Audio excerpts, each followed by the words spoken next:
Evening and welcome once again to Gaming Under the Influence. I'm Mike here with Alex, coming to you from GreenDragonCVR in Woodbridge to talk again about video games. Of course. How are you, buddy? I'm doing well, man. How are you? Not so bad.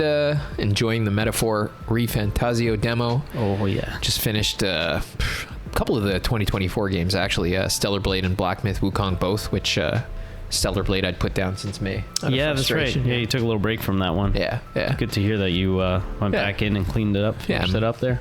Enjoyed both of those a lot, and I'm looking forward to dumping all of my time into the next Hashino game there. Yeah, I'm like right at the end of Zelda, The Echoes of Wisdom, and I definitely enjoyed my time with it. I like the game a lot, but I'm ready to like wrap it up and move on to something new. But it is a cool concept. I really like, how they managed to make Zelda the character, but fit basically not having proper combat in, right? Like, I thought that would bother me, not being able to just straight up fight everything on the map, but being able to like summon stuff, and I guess being some kind of like a necromancer or whatever the term is, like just summoning things to fight for you. It's a neat concept. Yeah, it ends up being kind of fun. And then they give you the ability to transform into Link anyway, and I upgraded that early on to like make the bar longer so that you could do it for longer, right? So if you're ever in a jam, you can just transform into Link and just fight your way out of it anyway. So it's kind of like a cool little thing. But yeah, I'm ready to wrap it up and move on, right? Yeah. Probably jump into Metaphor or even something else. I'm not sure yet. I find the existence of these like side Zelda games pretty fascinating. That's the biggest thing for me is like I like the fact that they still make these types of games, right? That they'll release, their main Zelda and then come out with like a little 2D one. Like I wish like Pokemon still did that, because I hate the games now. Like I hate their mainline games. I wish they still made them more like sprite 2D, but like newer and modern and whatever, right? I feel like I can't help but, to be honest, I tend to look down on there's Persona 5 and there's Persona 5 Strikers and Tactics, and I don't they're made know by much different about people. those, and personally, like I can't but look down on those kinds of productions. Like, well, what those is are this? like odd spin-offs, wherez it's just a trash attempt to capitalize on a well-known brand, bro, with a different writer, different tone. I won't even get into the kinds of things that contradict the logic of the original work, but here it seems like a totally different thing altogether, right? To me, this is just them sort of rekindling this, like the older style, because this is what Zelda used to be, right? Like more of a top down. I mean, it's kind of isometric, but essentially back in the 2Ds, the seems origins, like an entirely different concept, like a throwback game. Yeah, almost like the Zelda equivalent of 2D HD. That's exactly where I was going to go with this. It's exactly like how they say Octopath Traveler was inspired by like original Final Fantasies 1 to 6. It's kind of like that retro 3D Zelda game. It's like their throwback game, right? And I like that they still make it. And the same reason, like I just said, I wish they still made Pokemon games that were throwback to the Pokemon games I still play to this day. I've been playing Heart Gold for the last couple of nights. Just I like the older ones. It's cool to me as an outsider to the series by and large, and somebody who hasn't played them, to see that though the name is the franchise is the same, there's a related branding. It's different in both its matter, its gameplay, and in its concept, right? Yeah, this one they took a lot of liberties too in the gameplay and changed it up, so that was nice too, to keep it, because it's a sequel to Link, not a sequel, but it's in the same vein as what was it called, Link's Awakening. That's right. So rather than just making it a direct sequel and having all the gameplay like exactly the same, this one flipped it on its head, right? It's like a revival series, though, in any case, with like similar art style, similar camera mechanics and stuff like this. So. Yeah, I highly recommend it. It's a cool game. Who's the developer? Do you know? It was Grizo. I think they did the Ocarina of Time 3D on the 3DS and the Majora's Mask 3D on the 3DS. I'm not sure if they were involved in Link's Awakening or not. They might have been. I think they might have even developed it too. Yeah. We have to fact check that, but I'm pretty sure they were. This is great. This is great. Yeah. Like, what this strikes me as, is, maybe we'll spend too much time talking about this, but it's like, Microsoft hires people different from the original author to make like an imitation of the original game. Right, yeah. The same trappings, the same art style, or at least so they think. Yeah. They try to achieve. It's disingenuously trying to pass off, a pig as a prostitute because it's got lipstick on, right? Like, I'm sorry, it doesn't count. It's not the same thing. Not the same. Here, they're not bothering to try and convince you it's the same thing. Yeah. It's very explicitly a different thing. Very much. Right? Exactly. And I like that these can coexist. I don't know. To my estimation, this is a healthier use of a intellectual property. Right? Yeah, it seems so, and it feels that way when I'm enjoying the game more than, like you said, any recent Halo or something like that, right? Yeah, yeah. And even in the way that, like, I mentioned the Persona spin-offs before, and these are actually sold as like sequels with the same characters and the same world in many ways. And this I find very off-putting. Yeah. Very off-putting. I can't even tell you, especially when when you have respect for the original author and cherish the thing he made, to see it pass through the filter of someone else's mind is, Yeah, I feel like I don't mind so much if IPs are going to be passed around between different people's hands, but I feel like they need to put their own spin on it. Like, look at like a game like Fallout New Vegas. Yeah, you give it to a new developer, and they just make something totally, it's based on this IP or this, you have the same subject matter, but it's a different. But it's not Master Chief Saves the World number 17 or whatever the heck, right? Like, come on. I agree entirely. I think there's lots of history, even in history. Tons of famous works of literature and almost anything you can think of. Like, the subject matter is not original. It's drawn from antiquity or something like this, right?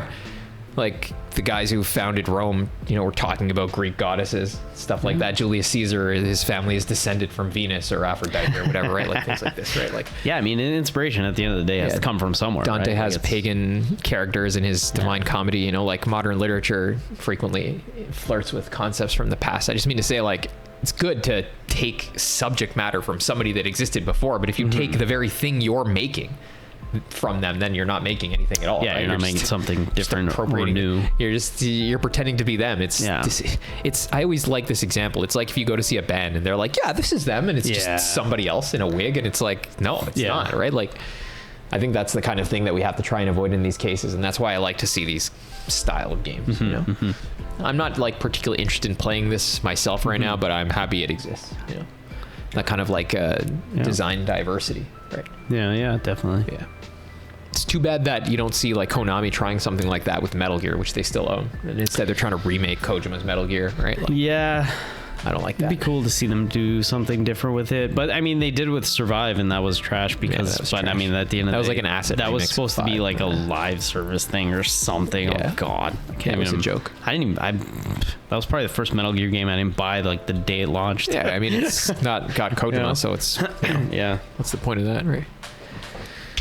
This is an interesting conversation that I think even bears on Metaphor ReFantazio a little bit too. Don't you? Like, I think that.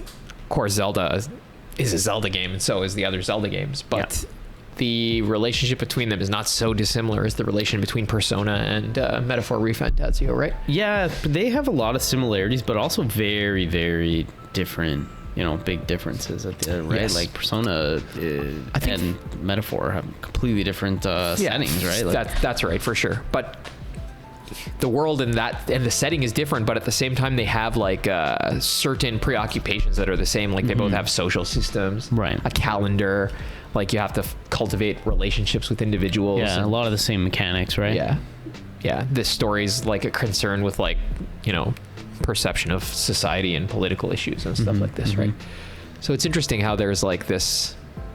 These are models, I guess, in an age where there's like this commoditization of all of these franchises, where it's like the guy who made it is like gone and the thing is just a husk that's being passed between different pimp-like developers, Like Halo. Yeah, like Halo, of course. It's nice to see these kinds of organic outgrowths from one idea to the next, How like Zelda can flourish in the hands of like, people making the 3D Zelda and people making these alternative ones. Yeah, you get the feeling that like, somebody is sort of handing it off to someone they trust who will nurture it and not turn it into a cash cow, right? Yeah. That's kind of like the vibe here. I'm I don't know specifically who or Hashino, if he has anybody working under him that he feels like who started the Persona series? Was it? No, it wasn't him, actually. It wasn't him. He got involved in number 3. Okay. He actually made Shin Megami Tensei 3 Nocturne first. I think that was the first game he directed there. So he's somebody who would have taken the mantle of these Persona just games. Just like Miyazaki with Armored Core and 4, right, actually. Fair enough. The Armored Core as we know it is Miyazaki's Armored Core, essentially. With the fast combat and that. Just like the Persona that we know it is the Persona post 3 that Hashino is responsible for, right? And all of the mechanics that are being translated into Metaphor from his iteration of Persona as well, I think. So that's cool that now Yeah. I guess this being a new IP is like he took over and did his thing with Persona, and now this is something he wanted to make, right? Yeah. Does his own Yeah. thing. So I think so. that's very cool to see. Actually. Yeah, it is cool. Yeah, how he builds an original world. But it's also interesting how he stepped into revitalize something that he didn't himself originally conceive. Although I guess Persona is in, it's kind of like Final Fantasy in that Yeah, sense. It's that's like what a I loose was set of gonna tropes, say. right? Yeah, It's not exactly. like, Yeah. they're actual sequels with the same character. But at the end of the day, like that's that. what works, right? Yeah, it is what works. That's what's working. That's how you know? these franchises have all survived so Yeah. long. Eh? Isn't that interesting? If we think about all of the, games like Persona, Dragon Quest, Final Fantasy, yeah. Ys, like very, very rarely do we find games that are serialized, like the stories connect one after the other. Like, And when they do make serial, ones, they'll do 2 or 3 in a trilogy, and then they'll shift stop. focus or Yeah, something. Like, Yeah. look at 13 had 1, 2, 3. Sure. 10 had 10, 2. Yeah. But once they're done, they're done. Yeah. They move on, right? or even the Legends of Cold Steel, like they have in the Legends of Heroes, they have like Trails of Cold Steel, Yeah, Daybreak. They just move between different character arcs or Right. focuses, right? Or Yakuza, right? They have Yeah. like different character arcs and focuses too. The pirate one has a different character. And there is like some continuity, but it's just to say, like, despite them being written by the same people, there's still a progression in terms of their focus and what's going on and what they're depicting. So Right. yeah, I mean, like, I don't know, the kind of stagnation you see in the West just doesn't seem to be present when we look at Japanese No, games. coming even nowadays. whether like we just said, the series, come from the games come from the same series, or it's something new like Metaphor here, which Yeah. I think we're both very excited to jump into. Yeah, definitely. And you know what? Not that we pay attention to reviews, but the reviews have been positive, and everybody seems to be loving this game. Yeah, the reviews are positive, yeah. Everyone. So The reviews are positive. I feel that it's not unlike a Miyazaki game, though. Like, people can't review it poorly. Like, their careers Yeah. would just... People be like, what are you talking about? It's, yeah, you know what? That's universal acclaim, isn't Yeah, it? That's what I feel though everybody at likes. this point, it's like... Or even if you don't like it, you can acknowledge that it's it's a personal thing. You just don't like it. It's subjective, but there's nothing wrong with it. It's not a bad game. I think it definitely, like, objectively, like, of course, I don't think that, the quality of something depends on people's opinions. And I think if people true. are not interested in this, that there's something wrong with them, frankly. But on the other hand, like, I definitely find it suspect how, things with certain credibility, like the journalists, they just like, yeah, it's good. A Miyazaki game will always get a 9 out of 10, right? Yeah. A game by this guy, in the post Persona 5 era, there's no way they're going to review it poorly, unless he gives them, like, even in Persona 5 and 3 and stuff like this, Yeah, there was where there some was political controversial stuff. content Yeah, that these people objected to, they still reviewed it well because True. of the stature of the creator and the franchise, right? So How can you not? yeah, it's it's never gonna. They did review well, but I suspect that has to do more with the disingenuity of the people reviewing it than it does with Yeah. with their with whether or not they like the game. I don't really think they like any games, to be honest with you. Right? Yeah, that's a fair point. I agree with you there. Yeah. Bit of a whining conversation about the state of things these days, but I think it's pretty interesting. Yeah. Maybe leave it there and return with a discussion on some of the controversies surrounding Metaphor coming Tuesday, maybe. Yep. Thank you guys very much for tuning in. Take care. Yeah.